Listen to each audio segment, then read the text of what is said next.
It's that time of the week again where we trawl through the comments section and look at all things #talkback on various forms of social media and answer a few of your cycling questions. Starting with Matt. We've got this first up from Ryan Doherty, who asks, the question may need a special video made just for it, and perhaps Simon is the best to answer. Unfortunately, Simon couldn't be with us today. No, we did try and contact him, didn't we? Spoke to his agent, but we've yet to hear back. Yeah, no response. Bit of a shame, but there you go. The question is, what helmet is best when wearing a cap with the peak or the bill up? Well, thanks for getting in touch, firstly, Ryan. And this really is a matter of personal choice, I think. I think the big issue at play here is whether you have your peak up or your peak down in the first place. I think the helmet itself doesn't really matter, personally speaking, but I think there could definitely be a bit of an issue if you had your peak up or your peak down if you're wearing an Aero TT helmet.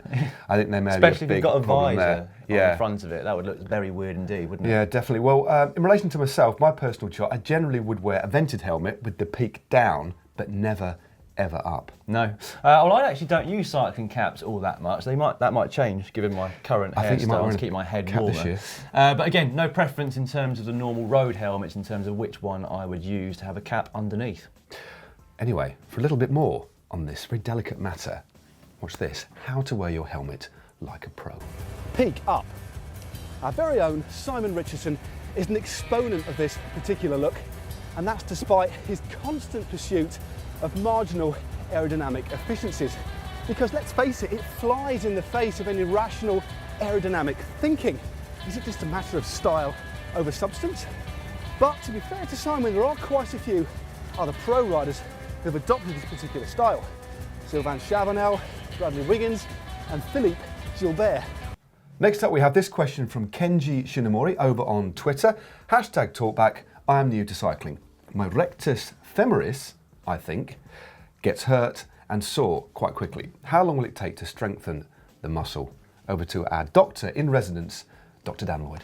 Well, of course, the rectus femoris is one of the 4 quadriceps that you have in each leg. Oh, yeah. Now, it's not unusual as somebody new to the sport to get various aches and pains in different places. It might be that you get shoulder or neck pain or numbness in the hands, or maybe just your arse gets a bit sore on the saddle when you first start. So don't worry too much about it. It might simply be a case of continuing to ride your bike more, and your body might get used to that position and that different range of motion that you have whilst riding a bike. But on the other hand, if it doesn't go off after a few weeks, then you might want to have a look at the position that you've got on your bike. And one of the first things you should look at is your saddle placement and height, which is actually something that Si Richardson went into in great detail in this next video.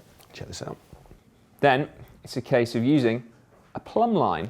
With your feet in normal riding position now, you want to have your cranks horizontal, and then you need to drop your plumb line from the bony bit at the back of your kneecap. That should bisect your pedal axle.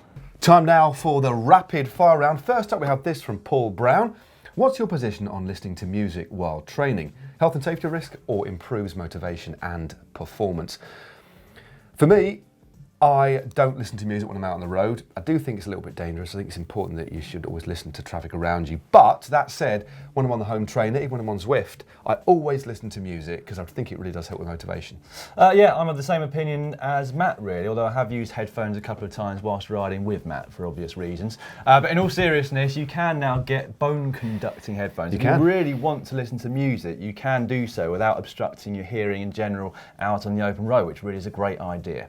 Next question comes in from Phil Schaefer.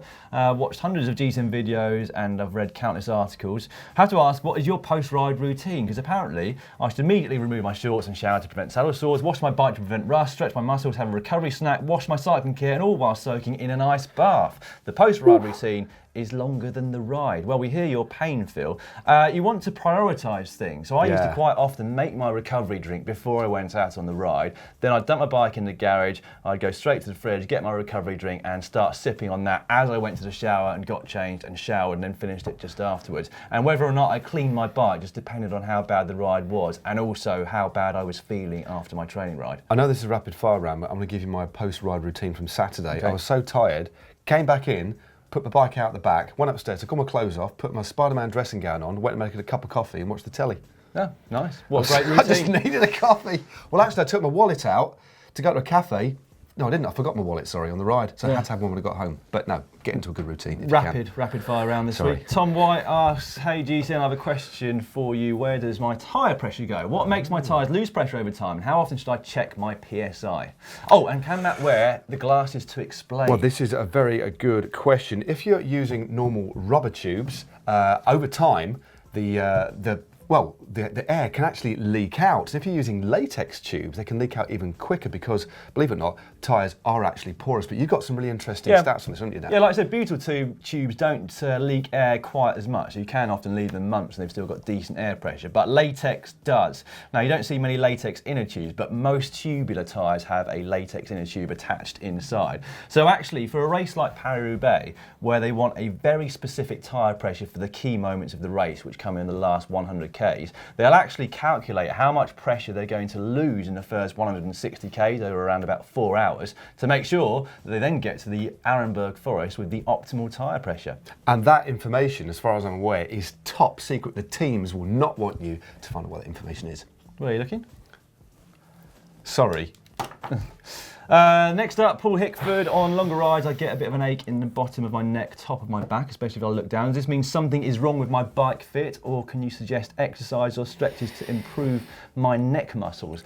Again, it can be down to bike fit sometimes. If you're not set up properly on your bike, it can only add to the aches and pains that you experience. But if it's been there for quite some time, I'd actually suggest going to see a physio, a chiropractor, or someone that's maybe going to be able to look into exactly why you're experiencing the problem, because you don't want to make it worse. Yeah, I think you definitely, in relation to that, Paul, you should be able to look down and look up without any real hindrance at all. So it does sound that there might be a little bit of an underlying problem there.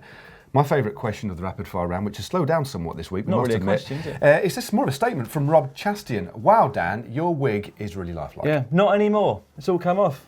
Well, unless this is a really lifelike skinhead wig. I can assure you it's not. No, that is real. That's totally I'll show you. Yeah. Yeah, real. Next up is a question that came in from Eden Walker, who asks, is there any drills that he can do on the road to help me shift into being a high cadence spinner? It's coming up slowly from the 70s into the 80s, but it's taking forever and it murders my legs. Well, you're obviously training hard, Eden, because it will murder your legs. That's good. Thanks very much for your question. But the answer to your question is simply yes. You can change the way you ride. You can adapt the way you ride. And I think the first thing that's very good, a good pointer, is the fact you've already identified that you need to change and basically shift your kind of style.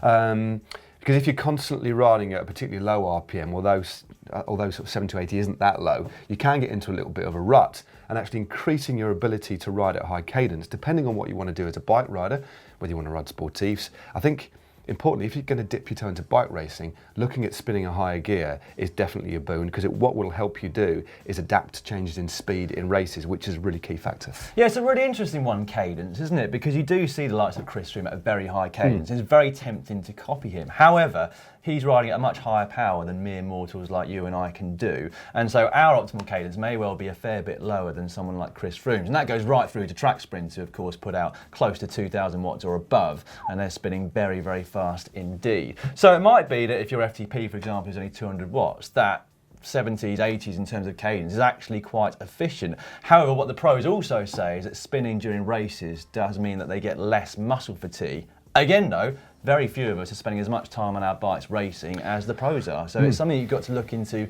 yourself and really decide whether it's worth working on. Yeah, and to answer that question in a little bit more detail, can you improve your cadence? Watch this with Dan and Si.